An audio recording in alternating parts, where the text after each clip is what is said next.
पांग फेडावया धर्मभूते आम्ही मार्ग चालू सईच्या सुखाचे। छत्रपती श्री शिवाजी महाराज की जय। धर्मवीर छत्रपती श्री शिवाजी महाराज की जय। भारत माता की जय। हिंदू धर्म की जय।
सूचना परत एकदा ऐका।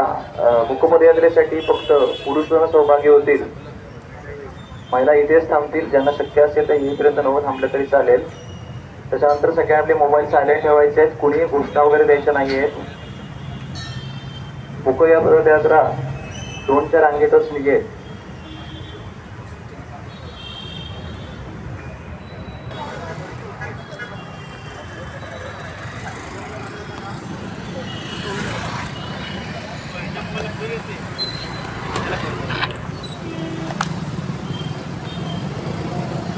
हो पाठी लाईन बघ। आगरे पाठी लाईन बघा। लाईनला 2 मिनिट।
सगळ्यांनी वर्तुळ करायचं आपल्याला गोल. सगळीकडनं बंद करा, गोल करा. फक्त थोडी जागा ठेवा.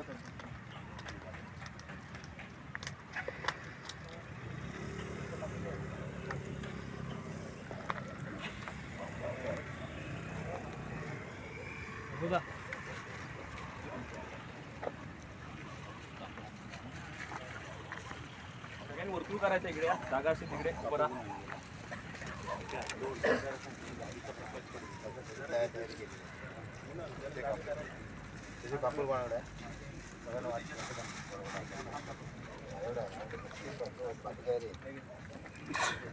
अमित कोणाकडून येतो?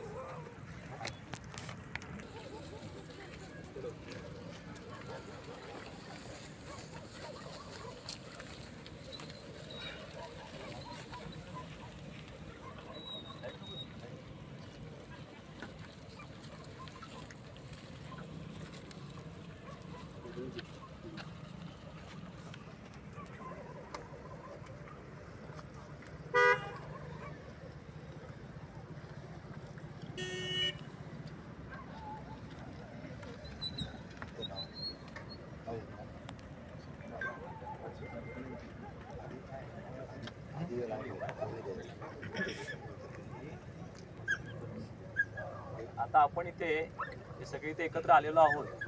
मला सगळ्या गोष्टी दिसत आपण हे काय करतो तर हिंदूंचे दुसरे छत्रपती श्री संभाजी महाराज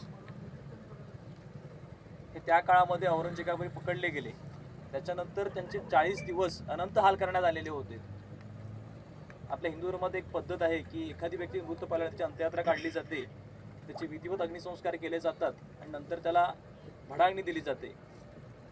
परंतु क्रूरकर्म औरंगजेबाने आपले हिंदूंचे दुसरे छत्रपती श्री संभाजी महाराज यांना ती भडाग्नी देखील देऊ दिलेली नव्हती.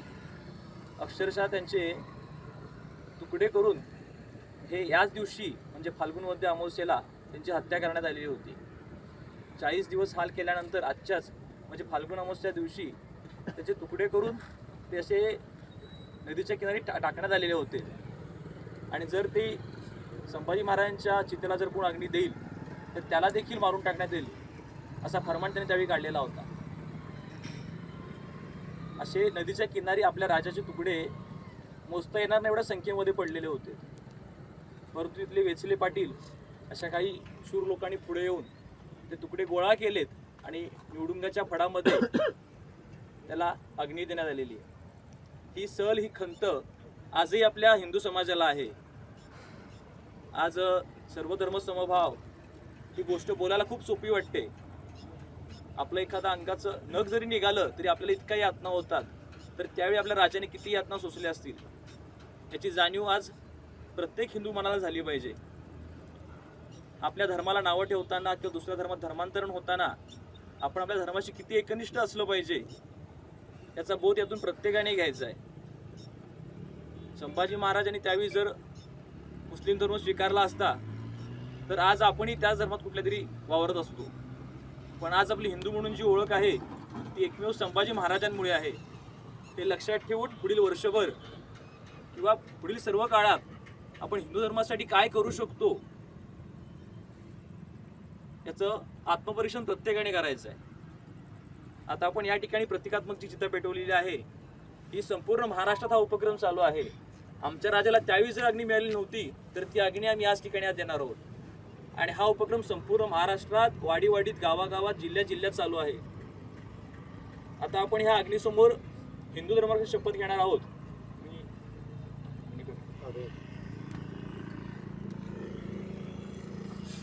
अग्नी पेटल्यानंतर मी शपथ म्हणेन, माझ्या पाठोपाठ सर्वांनी शपथ ती मोठ्याने म्हणायची आहे.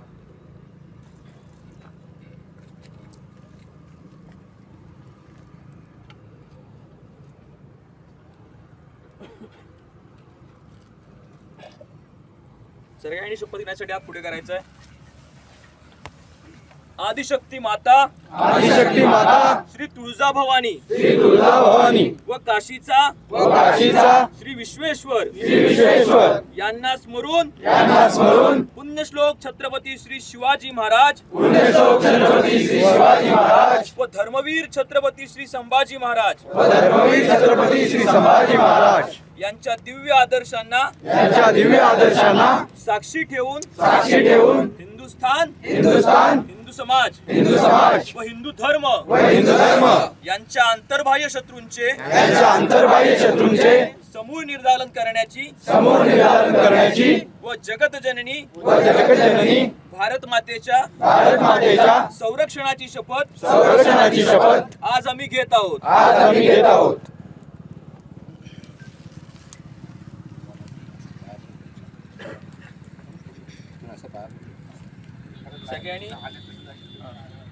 सगळ्यांनी प्रतिमेस पाया पडून घ्यायचं आहे. आता आपली जी ज्योत पेटून आणलेली होती ती ज्योत आता पुढे चालणार नाही. फक्त आपण ध्वजासोबत 2-4 रांगेमध्ये आलोच, त्याप्रमाणे शांततेमध्ये पुन्हा आरती सरकार इथे जायचं आहे. तिथे आपली हे मंत्र होईल आणि त्याच्यानंतर आपल्या आजच्या उपक्रमाची सांगता होणार आहे. सगळ्यांनी पाया पडून एका रांगेमध्ये जाऊन उभे राहायचं तिकडे.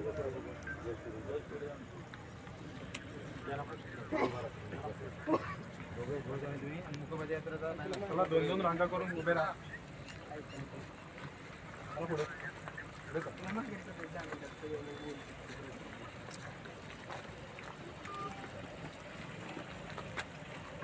पुढे राहील बॅनर मागे राहील.